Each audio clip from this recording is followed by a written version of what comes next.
കഴിവുള്ള ഒരു വിദ്യാർത്ഥിയുടെയും ഉന്നത വിദ്യാഭ്യാസ സ്വപ്നം സാമ്പത്തിക ബാധ്യതകൾ കാരണം തടസ്സപ്പെടരുത്. കഴിഞ്ഞ ഒരു ദശാബ്ദത്തിനിടയിൽ ഭാരതത്തിലെ ഉന്നത വിദ്യാഭ്യാസ രംഗത്ത് വൻ കുതിച്ചുചാട്ടമാണുണ്ടായത്. ഗ്രോസ് എൻറോൾമെന്റ് റേഷ്യോ 2014-15 23.7% നിന്ന് 2023-24 30% ഉയർന്നു. എന്നാൽ എൻട്രൻസ് പരീക്ഷകളിൽ ഉന്നത ജയം നേടി രാജ്യത്തെ ഏറ്റവും പ്രഗത്ഭമായ സ്ഥാപനങ്ങളിൽ പ്രവേശനം ലഭിച്ചിട്ടും ഉയർന്ന ഫീസും ബാങ്ക് ഗ്യാരണ്ടികളും ഉയർന്ന പലിശ നിരക്കുകളും കാരണം പഠനം ഉപേക്ഷിക്കേണ്ടി വന്ന എത്രയോ സാമ്പത്തികമായി പിന്നാക്കം നിൽക്കുന്ന പ്രതിഭകൾ നമുക്കിടയിലുണ്ട്. സാമ്പത്തിക ശേഷിയില്ലാത്തതിന്റെ പേരിൽ ഒരു മെറിറ്റ് വിദ്യാർത്ഥിയുടെയും ഭാവി ഇരുളടഞ്ഞു പോകരുതെന്ന വീക്ഷണത്തോടെ കേന്ദ്ര സർക്കാർ നടപ്പിലാക്കുന്ന നിർണായക ചുവടുവയ്പ്പാണ് PM വിദ്യാലക്ഷ്മി സ്കീം. ദേശീയ വിദ്യാഭ്യാസ നയം 2020 കാഴ്ചപ്പാടുകൾ പൂർണ്ണമായി ഉൾക്കൊണ്ട് വിദ്യാഭ്യാസ മന്ത്രാലയം നടപ്പിലാക്കുന്ന ഈ പദ്ധതി സാമ്പത്തിക പ്രതിസന്ധികൾ ഒഴിവാക്കി രാജ്യത്തെ സാധാരണക്കാരായ വിദ്യാർത്ഥികൾക്ക് ഗുണനിലവാരമുള്ള ഉന്നത വിദ്യാഭ്യാസം ഉറപ്പാക്കുന്നതിലൂടെ സുസ്ഥിര വികസന ലക്ഷ്യങ്ങൾ കൈവരിക്കാനും വഴിയൊരുക്കുന്നു. ബാങ്കുകളിൽ നിന്നും വിദ്യാഭ്യാസ വായ്പ എടുക്കുമ്പോൾ സാധാരണക്കാർ അഭിമുഖീകരിക്കുന്ന ഏറ്റവും വലിയ വെല്ലുവിളിയാണ് വസ്തുവകകൾ ഈടായി നൽകുന്നതും മൂന്നാമതൊരാളുടെ ജാമ്യം ഉറപ്പാക്കുന്നതും. എന്നാൽ PM വിദ്യാലക്ഷ്മി പദ്ധതിയിലൂടെ മെറിറ്റ് അടിസ്ഥാനത്തിൽ പ്രവേശനം നേടുന്ന വിദ്യാർത്ഥികൾക്ക് യാതൊരുവിധ ഈടോ ജാമ്യമോ കൂടാതെ വായ്പ ലഭ്യമാകുന്നു. മാനേജ്മെന്റ് കോട്ടയിലോ NRI കോട്ടയിലോ അല്ലാതെ സ്വന്തം യോഗ്യതയാൽ പ്രവേശനം നേടുന്നവർക്കാണ് ഈ ആനുകൂല്യം ലഭ്യമാകുന്നത്. NIRF ഓവറോൾ കാറ്റഗറി അല്ലെങ്കിൽ ഡൊമൈൻ റാങ്കിങ്ങിലെ ടോപ്പ് 100 സ്ഥാപനങ്ങൾ, സംസ്ഥാന സർക്കാരുകൾക്ക് കീഴിലെ ടോപ്പ് 200 സ്ഥാപനങ്ങൾ, കൂടാതെ കേന്ദ്ര സർക്കാരിന് കീഴിലുള്ള എല്ലാ ഉന്നത വിദ്യാഭ്യാസ സ്ഥാപനങ്ങളും ഉൾപ്പെടെ നിലവിൽ 1425 പ്രമുഖ ഉന്നത വിദ്യാഭ്യാസ സ്ഥാപനങ്ങളിലെ കോഴ്സുകൾ ഇതിന്റെ പരിധിയിൽ വരുന്നു. ട്യൂഷൻ ഫീസ്, ഹോസ്റ്റൽ നിരക്കുകൾ, പരീക്ഷാ ഫീസ്, പുസ്തകങ്ങൾ, ഉപകരണങ്ങൾ, ലാപ്ടോപ്പ് കൂടാതെ പഠന കാലയളവിലെ ചെലവുകൾ എന്നിവ പൂർണ്ണമായും ഉൾക്കൊള്ളുന്ന ഈ വായ്പയ്ക്ക് തുകയുടെ കാര്യത്തിൽ യാതൊരുവിധ അപ്പർ സീലിംഗോ പരിധിയോ ഇല്ല. ബാങ്കുകൾക്ക് ധൈര്യപൂർവ്വം വായ്പ അനുവദിക്കാനായി 7.5 ലക്ഷം രൂപ വരെയുള്ള തുകയ്ക്ക് കേന്ദ്ര സർക്കാർ 75% ക്രെഡിറ്റ് ഗ്യാരണ്ടിയാണ് നൽകുന്നത്. പൊതുവിപണിയിലെ മറ്റ് വിദ്യാഭ്യാസ വായ്പകളേക്കാൾ കുറഞ്ഞ പലിശ നിരക്കിൽ, അതായത് ബാങ്കുകളുടെ എക്സ്റ്റേണലി ബെഞ്ച്മാർക്ക്ഡ് ലെൻഡിംഗ് റേറ്റിന്റെ 0.5% എന്ന ക്രമത്തിൽ ഇത് പരിമിതപ്പെടുത്തിയിരിക്കുന്നു. കൂടാതെ പഠന കാലയളവിലും മൊറട്ടോറിയം കാലയളവിലും പലിശ അടച്ചു തീർക്കുന്ന വിദ്യാർത്ഥികൾക്ക് ബാങ്കുകൾ 1% അധിക പലിശ ഇളവും നൽകുന്നുണ്ട്. Income tax act section 80E പ്രകാരമുള്ള നികുതി ഇളവുകളും ഇതിന് ലഭിക്കും.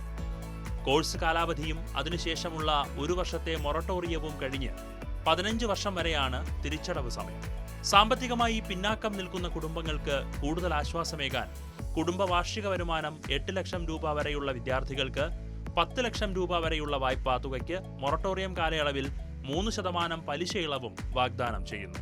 പ്രതിവർഷം 1 ലക്ഷം പുതിയ വിദ്യാർത്ഥികൾക്ക് ഈ ഇളവ് ലഭിക്കും. വരുമാനം 4.5 ലക്ഷത്തിൽ താഴെയുള്ള സാങ്കേതിക പ്രൊഫഷണൽ കോഴ്സ് വിദ്യാർത്ഥികൾക്ക് നിലവിലുള്ള PM-USP CSIS പദ്ധതി വഴി 100% പലിശ സബ്സിഡിയും ലഭ്യമാണ്. 2024-25 മുതൽ 2030-31 വരെയുള്ള 7 വർഷത്തേക്ക് 3600 കോടി രൂപയുടെ ബജറ്റാണ് ഈ പലിശ ഇളവുകൾക്കായി സർക്കാർ മാറ്റിവെച്ചിരിക്കുന്നത്.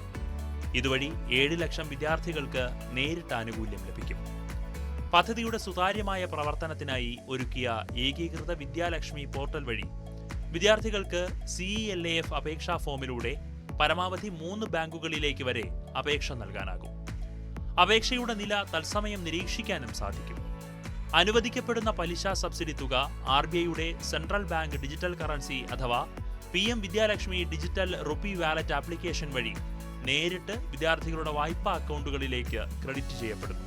ആരംഭിച്ച് ചുരുങ്ങിയ കാലയളവിനുള്ളിൽ തന്നെ കേവലം പ്രഖ്യാപനങ്ങളിൽ ഒതുങ്ങാതെ അത്ഭുതകരമായ നേട്ടങ്ങളാണ് PM വിദ്യാലക്ഷ്മി കൈവരിച്ചിരിക്കുന്നത്. കഴിഞ്ഞ ഒരു സാമ്പത്തിക വർഷത്തിൽ മാത്രം എല്ലാ വിദ്യാഭ്യാസ വായ്പാ പദ്ധതികളിലുമായി 6.45 ലക്ഷത്തിലധികം അപേക്ഷകൾ ലഭിച്ചതിൽ 1.1 ലക്ഷത്തിലധികം അപേക്ഷകൾ PM വിദ്യാലക്ഷ്മി വായ്പകൾക്കായി മാത്രം പോർട്ടലിൽ രജിസ്റ്റർ ചെയ്തു. ഇതിൽ 70,852 വിദ്യാർത്ഥികൾക്ക് ആകെ 9,500 കോടി രൂപയുടെ വായ്പകൾ ബാങ്കുകൾ അനുവദിച്ചു കഴിഞ്ഞു. ഇതിനോടകം 67,728 വിദ്യാർത്ഥികൾക്ക് വായ്പാ തുക നേരിട്ട് വിതരണം ചെയ്യുകയും ചെയ്തു. വിദ്യാഭ്യാസ രംഗത്തെ സ്ത്രീ ശാക്തീകരണത്തിലും സമത്വത്തിലും വൻ കുതിച്ചുചാട്ടമാണ് ഈ പദ്ധതി ഉണ്ടാക്കിയത്. കഴിഞ്ഞ സാമ്പത്തിക വർഷത്തിൽ വായ്പയ്ക്ക് അപേക്ഷിച്ച 2.76 ലക്ഷത്തിലധികം വനിതാ വിദ്യാർത്ഥികളിൽ 1.6 ലക്ഷം വനിതകൾക്ക് വായ്പ അനുവദിച്ചു. ഇതിനു പുറമെ ജനറൽ വിഭാഗത്തിനും സാമ്പത്തികമായി പിന്നാക്കം നിൽക്കുന്ന വിഭാഗങ്ങൾക്കുമൊപ്പം പട്ടികജാതി, പട്ടികവർഗ, മറ്റ് പിന്നാക്ക വിഭാഗങ്ങൾ, ഭിന്നശേഷിക്കാർ എന്നിവരുടെ എല്ലാം പങ്കാളിത്തം ഉറപ്പാക്കാൻ പദ്ധതിക്ക് സാധിച്ചു. സാമ്പത്തിക ആശ്വാസത്തിന്റെ കാര്യത്തിലും പദ്ധതി ചരിത്ര നേട്ടമാണ് കുറിച്ചത്. കാനറ ബാങ്ക് വഴി 4.14 ലക്ഷത്തിലധികം വിദ്യാർത്ഥികളുടെ 892.81 കോടി രൂപയുടെ പലിശ ഇളവ് ക്ലെയിമുകളാണ് സ്വീകരിച്ചിട്ടുള്ളത്. ഇത് പഠിതാക്കളുടെ തിരിച്ചടവ് ഭാരം വൻതോതിൽ കുറയ്ക്കുന്നു. 35,777 സജീവ ഡിജിറ്റൽ റുപ്പി വാലറ്റുകളിലൂടെ 57.66 കോടി രൂപയുടെ പലിശ സബ്സിഡി നേരിട്ട് കൈമാറുകയും ചെയ്തു. ഒരു രാജ്യത്തിന്റെ ഭാവി നിർണ്ണയിക്കപ്പെടുന്നത് അവിടുത്തെ യുവതലമുറയുടെ അറിവിലും കഴിവിലുമാണ്. സാമ്പത്തിക ബുദ്ധിമുട്ടുകൾ കാരണം കഴിവുള്ള ഒരു കുട്ടിയുടെയും ഉന്നത വിദ്യാഭ്യാസം മുടങ്ങരുത് എന്ന കൃത്യമായ ദീർഘവീക്ഷണത്തോടെ പൂർണ്ണമായും ഡിജിറ്റൽ സുതാര്യതയോടെ ഭാരത സർക്കാർ നൽകുന്ന ഉറപ്പാണ് PM വിദ്യാലക്ഷ്മി. ആധാർ അധിഷ്ഠിത രജിസ്ട്രേഷനിലൂടെ മികച്ച അക്കാദമിക് മികവ് പുലർത്തുന്ന ഏതൊരു വിദ്യാർത്ഥിക്കും ഈ പദ്ധതിയുടെ ആനുകൂല്യം നേടാം. അറിവുള്ള സമ്പൂർണ്ണ യുവതയിലൂടെ വികസിത ഭാരതത്തിലേക്ക് കുതിക്കാൻ PM വിദ്യാലക്ഷ്മി ശക്തമായ അടിത്തറയിടുന്നു.